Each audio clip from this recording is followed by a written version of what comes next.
Most of my drawings come from memories and the images that those memories conjure up. Typically my artwork is pretty straightforward. Happy times, happy places, happy things. But every once in a while I can capture a dark side.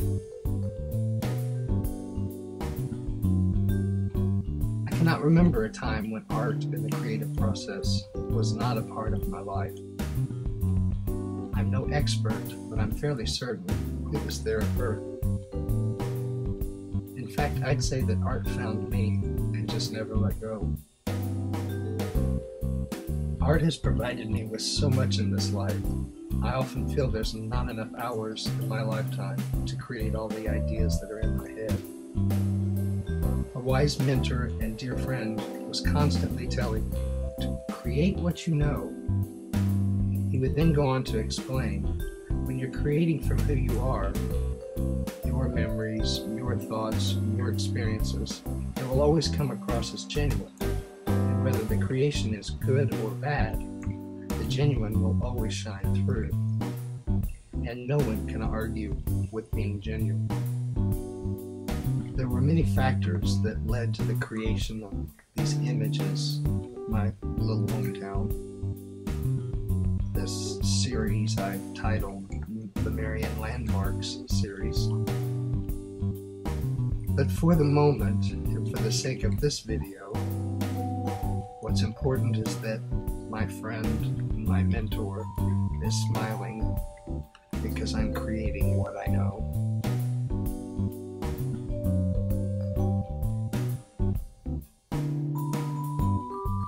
Northwest Atlanta, Georgia. We're in your studio, but I almost feel like that I should be saying we're in your gallery. My studio and gallery are both in my home here in Atlanta. It gives me the ability to have my creations around me and not have a very long commute to work. Right. So. And your dogs? The dogs are always they're always here. And your paintings. Yep. An easel. You know, we artist types, we like to be surrounded with our things. So I've often been called a hoarder. I call it a collector. So yeah. Potato.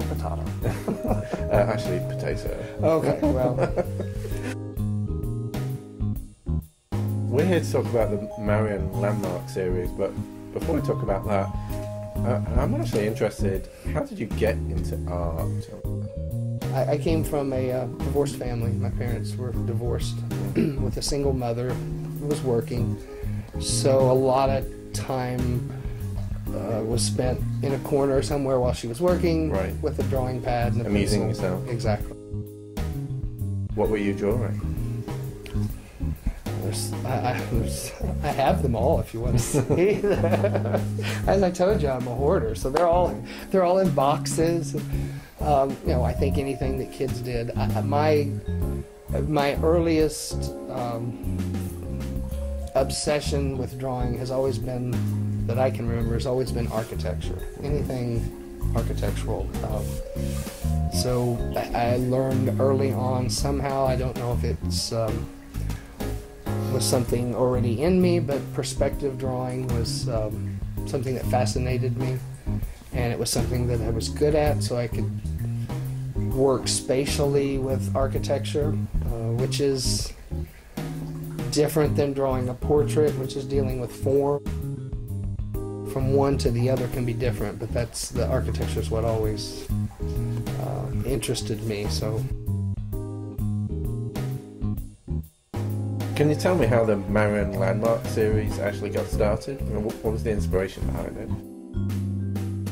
Several years ago, my mother was dealing with a terminal illness, and spending time with her, waiting in a lot of doctor's offices, waiting rooms, hospital rooms, I would spend my time sketching, and at some point I looked down and I realized that my drawings were all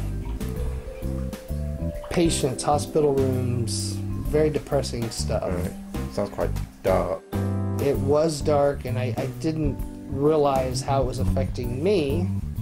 It was something I was doing to pass time, but she was also right there with me.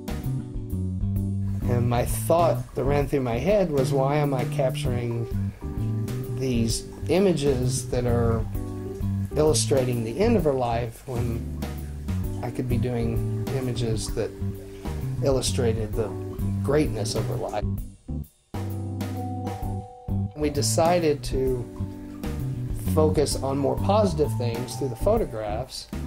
She said, well, let's open the box of photographs. And I'm thinking, I knew she took a lot of photographs, so I'm thinking suitcase box. And it was a trunk the size of a Volkswagen Bug. Gosh. Packed full of pictures laying flat. So there was, she's been gone now almost 7 years, and I'm still going through photos. I just reach in the box and I take out a handful and sort through them. So it's still a resource for me. Do they inspire you? Every single time. That's the reason I've done it a little bit at a time.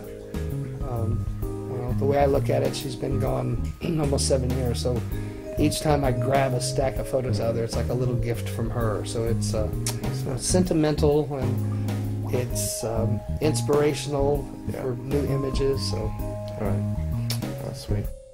If there's a particular place, that's where the series started. Keep in mind, at that time, I didn't look at it as a series to develop. It was just a way of me passing time and a way of lifting her spirits. So the actual development of the series came much later. You know, I've heard that you're actually working on a new project. What can you tell us about the new project? So the next book will be released in June. We don't have an exact date yet. That will be coming soon. The next book will be in color, and I've taken a different direction with the images, in the sense that I've tried to incorporate landmarks as in structures and architectural, but I've tried to incorporate events as well. So trying to stitch more into the image rather than just here's a building. Right. So telling more stories with the images. Is it important that your art creates a discussion?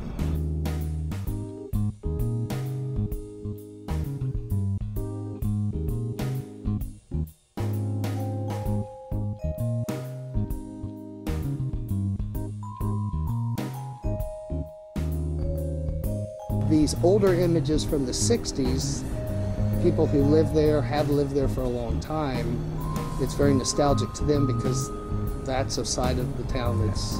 It's what they, I guess, what they remember of how back in the 50s and the 60s Marion life was. Exactly.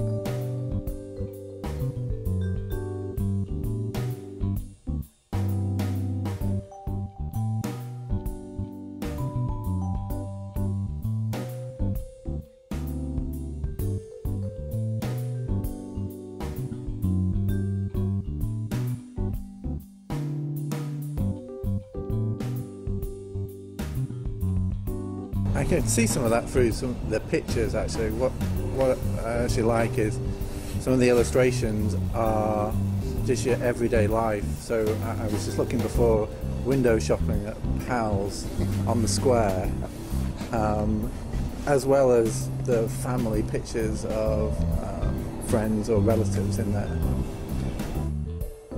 Marion itself is it's a farming community. The whole area is made up of several smaller towns, so connected in between coal mines and farming, that sort of. So each little town has its town square, and that's where, in the earlier days, before interstates, that sort of thing, that's where all the commerce and socializing and everything happened.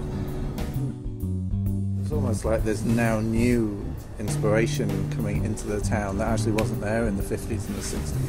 Most definitely. There's, in the all the way up to the 70s, it was more necessity. but now in our modern age with lives that we live, even in small town America now, it's more about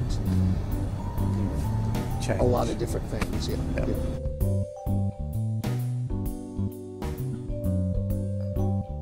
Do you think a particular image that people at these shows were talking more about, or any one which you in particular thought that, wow, yeah, I'm really proud of this piece? I would have to say yes. With each show, there's always what I call a standout. You know, there's one in particular.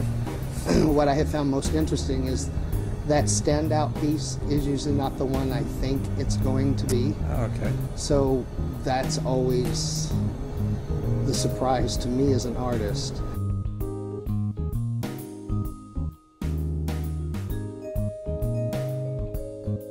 What I found were the people that were coming to see it, some I knew and many I did not, but they would come up and say, oh, I remember this restaurant, my grandmother worked there, and I would go to work with her, and or Cute. you know, so they would, the connections that they had that I didn't have a clue as I was creating the image. So hearing their connections to it was, you know, really what made me realize the importance of capturing these images.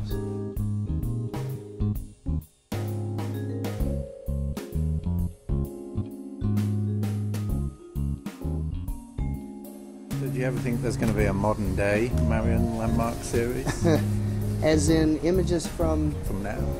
the next book, there is, including drawings and paintings, and make it more of an art book.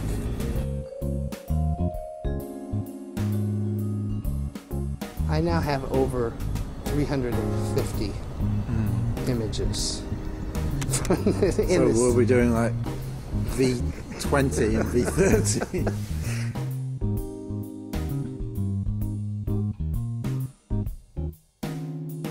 Picture it, 1974 in Marion, and your family decide to open Hook's Gas and Grocery. I used to go to work with my grandfather quite often. He's the one who taught me a hard day's work and being paid for it and that sort of thing. So he would take me to the stores and put me to work sorting. Back then you would return the soda bottles. And so we have Pepsi and Coke products. So you couldn't return them you had to separate them out. So he would give me the job to go in what we called the Coke, or the bottle cage, which is, that's what it was. It was The bottle cage. Cage outside. That sounds glamorous. It was very glamorous. Where's Sean? He's in the cage. He's in the cage. And it was chain link fence. It had a roof, but it was just chain link fence for God. walls. And I was behind the store, and they would store the empty bottles and I guess new shipments there, but he would send me out there to sort the Right. bottles and pay me a couple dollars, few dollars, whatever it was for the day. But so I had a lot of memories, great memories of my grandfather growing up. This is one in particular. I was a little young for this, but I do remember Remember? the gas crisis that we had where, Because in this image here, he's painting, sorry, no gas. correct, it was, in fact, it was not long after they had installed these particular gas pumps, like days or a Wow. week at the most. So they had the grand opening for the gas offering, and then boom, sorry, we're out of gas. So they, there was a time period in which I'm not sure how a lot of people.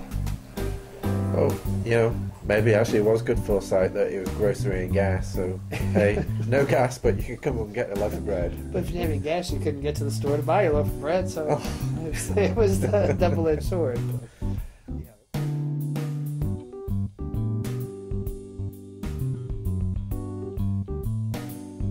I like this picture here. This is a day at the Blue Water, Marion Country Club, 1964. I like how these three people, they look like they're enjoying the sunshine, but I feel like they're looking at me. What was the Blue Water? The Blue Water is our my family and my mom's friends, their children. There was a group of us as kids, and that was our name for the for the swimming pool. So every time we wanted to go, hey Mom, take us to the blue water. So it was in reference to blue painted, the blue, the pool being painted, Right. the pool bottom, The reflection of the colour. So it that was our code for let's go swimming. So it stuck with that. It's located at the Marion Country Club, which is a little south of Marion. Started in 1917. It's you hear the words country club and you think very posh, exclusive. This Shirt is, and tie, sports jacket. of course, this is completely not that. This was started as as cabins around the lake. It is a club membership that you have to join, but it's a very comfortable place to go. I gather this image has become one of your best-selling children's select images. This is one of those that surprised me as an artist because it, all of my creations I have a connection to, but in the case of this one, I liked it, but I never looked at it as being a standout. But this one turned out to be the bestseller for that show.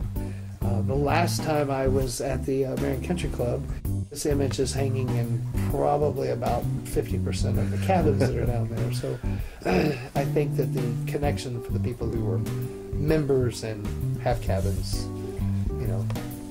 there's an obvious connection for that.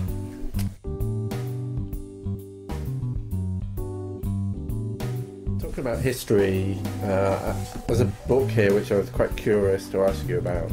So it's called A Nickel's Worth of Skim Milk. Yes. So, whilst most young children are probably reading Flash Gordon, you're reading A Nickel's Worth of Skim Milk. Can you tell me a little bit about this? Did they know about Flash Gordon over there in the UK? Flash. Of course they did. I thought you all liked Peter Rabbit. Get you. What's the other rabbit? The bear? No, the bear in the. Yogi Bear? No, the one that has the British uniform. A bear in British uniform. Yeah. I think you made that up. This was a gift from my mother back in the early '80s, and it's a book written by Robert Hastings about life during the Depression in my hometown. In Marion. In Marion. The author lived within a couple block radius of my childhood home, so a lot of the places, locations, the ditch he talks about catching crawdads in, these are all places that I could connect with as a child. Being able to get on my bicycle and go and see the house that he talked about and that kind of stuff. So this book and its connection to the world around me is certainly sparked the history nerd in me. That is another reason why I feel this series has become important. This is something that progressed, something that's always been in my mind, but I didn't see it as the importance of capturing the series is capturing these vistas, scenes, buildings, snapshots that are going to be lost. Generations that are not going to be familiar with some of the things. The building. Yes, that even I was. So every generation, I think, is going to have the importance of capturing that.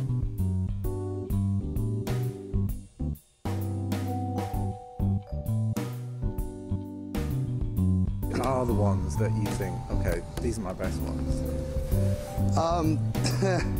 There's one in particular I can tell you right off the bat. In fact, I can even pull it up. I grew up in rural America where we had a lot of local television. Yeah, a lot of fields. And a lot of local television. One television show in particular is called, it was the Uncle Briggs. I saw that guy. I wondered who. This was called the Uncle Briggs Funny Company. Actually, a second transition. It started off as something called Cactus Pete. Cactus Pete. And it was just a kids talk show where they would have cartoons, that sort of thing. So I appeared on that show one time, as many of the kids growing up in that area, where they would have a local, come meet Uncle Briggs, and you do a little walk on. So that one in particular. There are a couple other images that are, spark memories with me, but that probably is one of my favorites.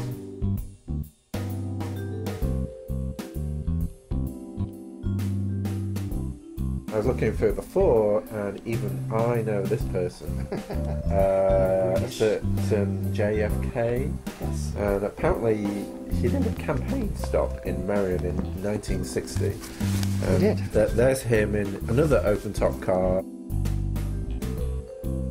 This is, as you said, it's from 1960. This is before Kennedy was elected, so he was still running for office. He made several stops in southern Illinois. I can imagine that this was probably the talk of the town. And probably only Elvis could trump JFK Without a arriving in doubt. Marion. The woodblock Yes, linoleum print that we were talking about before. Correct. The Williamson County Courthouse, which is shown here in the background. No people called Oswald around, so I think he's looking pretty happy this time around.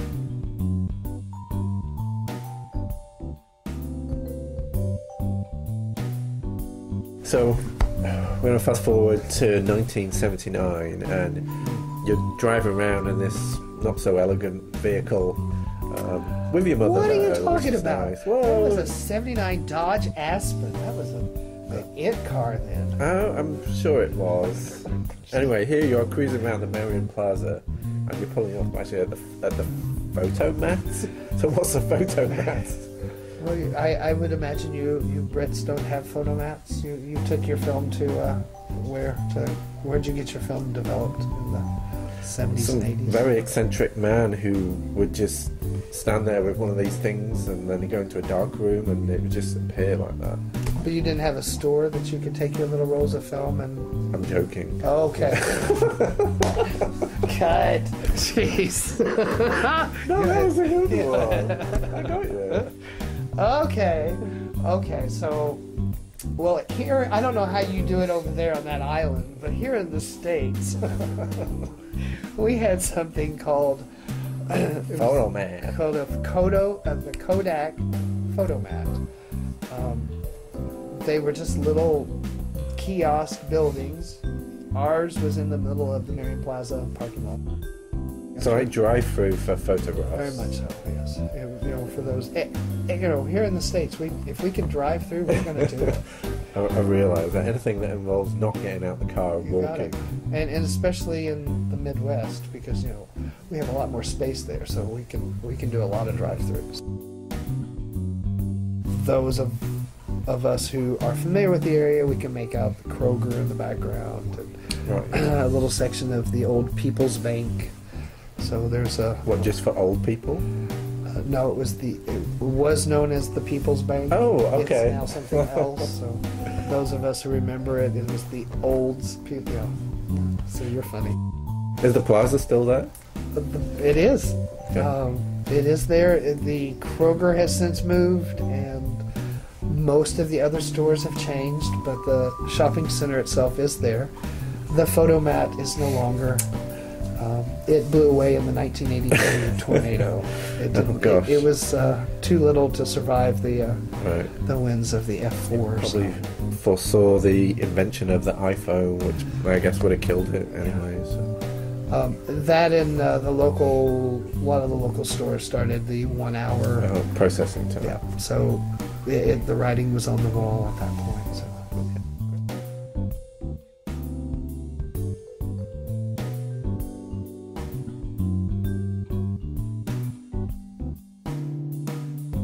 So, talking about the inspiration, I feel as though there is a lot around you that inspires you, but I just wanted to ask you about this piece of wood, which looks like an old printer's block. It's exactly what it is.